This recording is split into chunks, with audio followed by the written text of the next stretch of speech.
Hi friends, నా పేరు Surendra. Welcome back to my channel. ఈ కంప్లీట్ వీడియో జడ్జెస్ మీద అండి, జడ్జెస్ మీద, జడ్జిమెంట్ మీద. వీడియో అంతా చూశాక మీ ఒపీనియన్ కమెంట్ చేయండి. అసలు మీరు ఏమనుకుంటున్నారు?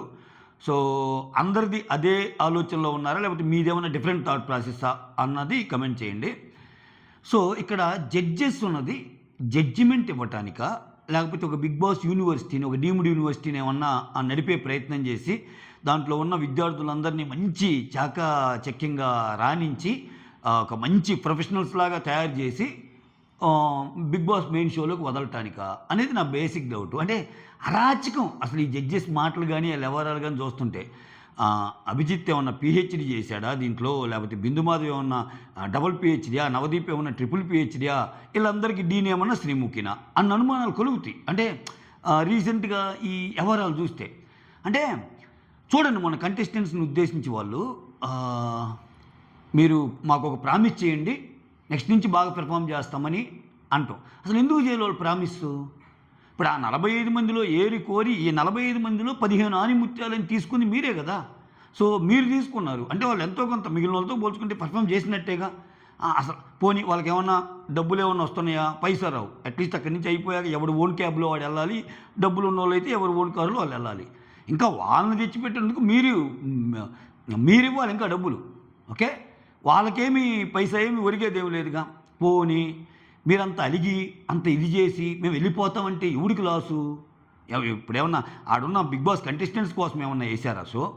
లేకపోతే ఆబ్వియస్గా ఈ షో నడపటం వల్ల వచ్చే ఆదాయం కానీ అది మొత్తం మీకేగా. ఓకే, సో దానికి అంటే ఇన్ని పెట్టుకొని ఈ డ్రామా చేస్తున్నప్పుడు ఏందో అంటే వీళ్ళందరినీ ఉద్ధరించడానికి వీళ్ళ మంచి ఇప్పుడు జడ్జెస్గా జడ్జిమెంట్ ఇవ్వాలి అంతే. మరీ ముఖ్యంగా నవదీపు, శ్రీముఖి అయితే అసలు లేస్తే మీకు క్లాసులు చెప్పాలి, మీరు అసలు మంచి ఇదిగా ఉండాలి. అయ్యాను పనికొచ్చే క్లాసులు అంటే ఒక్కోసారి పనికి మాలిన క్లాసులు. నేను రెండు మూడు ఎగ్జాంపుల్ చూడండి. ఆల్రెడీ నేను అనూష చెప్పాను ఆల్రెడీ. ఆ వీడియో చూడకపోతే దీంట్లో మళ్ళీ కోట్ చేస్తున్నా. అనూష అనే అమ్మాయి ప్రాపర్గా ఎవరికి ఇవ్వాలి అనేది చెప్పింది. అమ్మాయి ఆడిన తక్కువే. నేను దాంట్లో ఆల్రెడీ హరీష్కి అవకాశం ఇస్తుంది. ఈ అమ్మాయికి 2-3 అవకాశాలు వచ్చినాయి కాబట్టి ప్రియాని హోల్లో పెడుతుంది. అందులో మోస్ట్ వాల్యుబుల్ కూడా రావచ్చు అని. సో తప్పుపడతారు. అంటే నీకు ఇస్తే నువ్వు తీసుకోవా, అంటే నీకు ఛాన్స్ ఉంటే నువ్వు తీసుకోకుండా వేరే వాళ్ళకి ఇస్తావు అంటే ఇది క్లాసా? అసలు ఇది ఏమన్నా పనికొచ్చే క్లాసా? ఆ క్లాసులో కూడా అంటే ఇప్పుడు రియల్ బిగ్ బాస్లోకి వెళ్తావు, నేను చెత్తగానా లేకపోతే అసలు నేను ఆడకపోయినా నాకే కావాలి, మీరు మీకోసమే ఫైట్ చేయంటే అది ఏం నేర్పిస్తున్నట్టు ఈ డీమ్డ్ యూనివర్సిటీలో?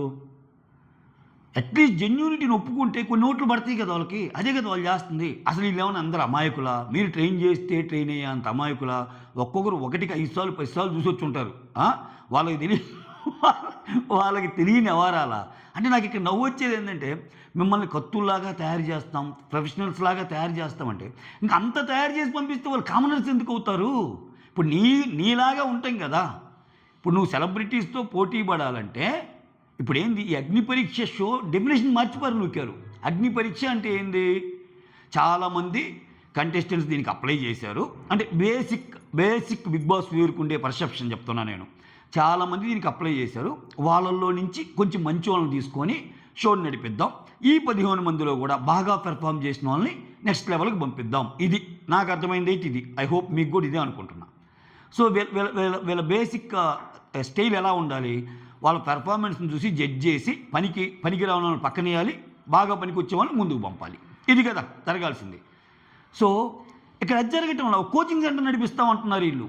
సో అసలు ఆ కోచింగ్ సెంటర్ మొత్తానికి డీనేమో శ్రీముఖి. భయంకరంగా అంటే మీరు ఎలా ఉండాలి, ఎలా మాట్లాడాలి. నేను చూడండి నవదీప్, ఎస్ నాకంటే మీరు వీక్ కాబట్టి డిమాండ్ పవన్ చెప్తాడు. ఓకే, ఎందుకు సెలెక్ట్ చేసుకున్నా అంటే నేను సెలెక్ట్ చేసుకోవడం వెనకాల రీజన్ ఏంటంటే మీరు నాకంటే వీక్ కాబట్టి నాకు అడ్వాంటేజ్ ఉంటుందని సెలెక్ట్ చేసుకున్నాను, దాట్స్ ఇట్, నువ్వు అలా చెప్పాలి అంటాడు. అప్పుడు ఆయన ఎట్ట ఆడినట్టే ఇది స్వామి, ఆయనకేమో కూడా నువ్వే ఆడినట్టు కదా.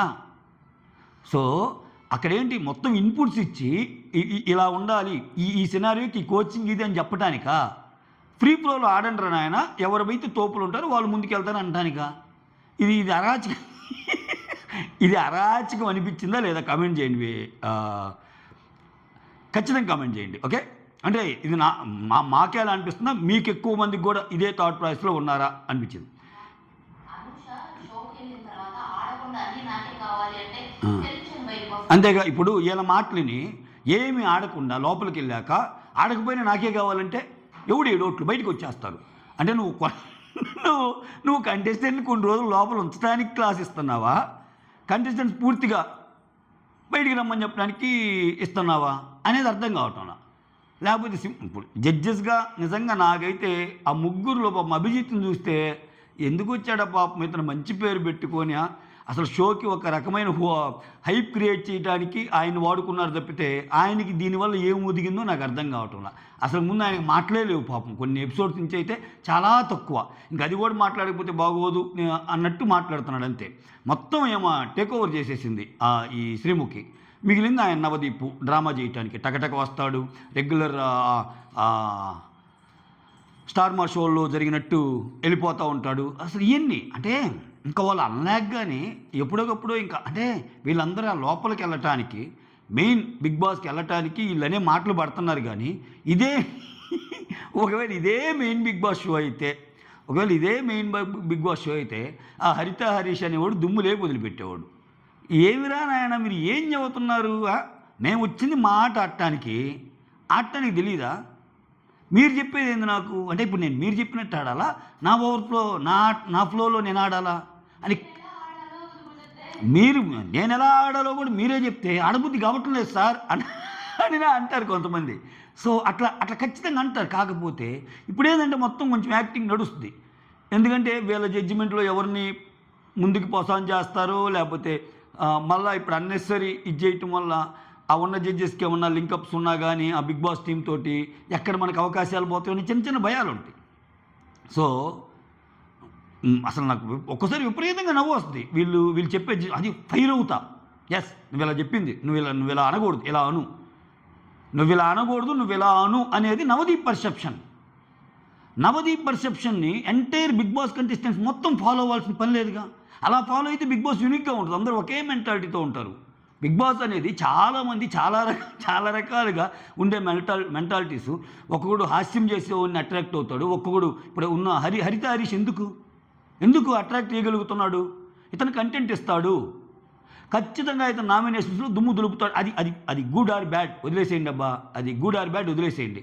ఆయన ఉంటే కంటెంట్ వస్తుంది, అది ఆయన క్రియేట్ చేసుకుంది, ఆయనకి మీరేం నేర్పలా.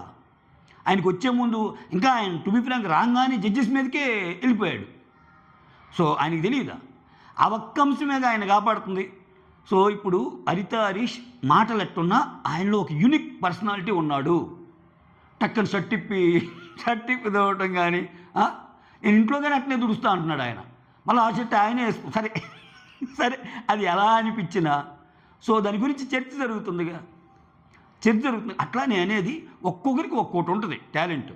ఒకడు నవ్వుతో కొడతాడు, ఒకడు ఫ్రెండ్షిప్ యాంగిల్లో కొడతాడు, ఒకడు ఎమోషన్ యాంగిల్తో కొడతాడు, ఒకటి కాంట్రవర్సీస్తో కొడతాడు, ఒకడు మంచితనంతో కొడతాడు, ఒకడు ఇన్నోసెన్స్తో కొడతాడు, ఒకడు బలుపుతో కొడతాడు, ఒకడు విరలిజంతో కొడతాడు. ఇన్ని రకాలుగా ప్రేక్షకులు అంటే అక్కడ ఉండే 20 మందికి 20 సెట్స్ ఆఫ్ ప్లాన్స్ తయారవుతున్నారంటే వాళ్ళు ఎలా ఇండివిజువల్ పర్సనాలిటీస్గా ఉండరో బయట చూసే జనాల్లో కూడా ఒక్కొక్కరికి అట్రాక్ట్ అవుతారు.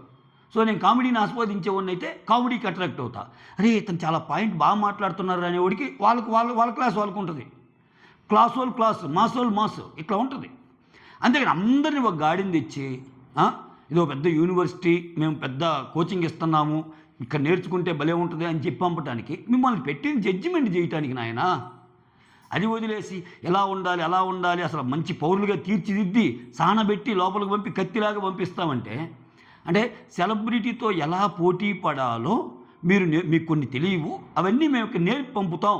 అప్పుడు అది ఒరిజినాలిటీ ఎట్టయిద్ది. అఫ్కోర్స్ వీళ్ళు చెప్పిన ఏం వాళ్ళు ఫాలో అవర్లే, వీళ్ళు అంతకంటే మంచి తెలివైన వాళ్ళే. జస్ట్ చెప్తున్నా, మీకు ఏమనిపించిందో కమెంట్ చేయండి friends. That's all. Thank you so much. Signing off me Surendra.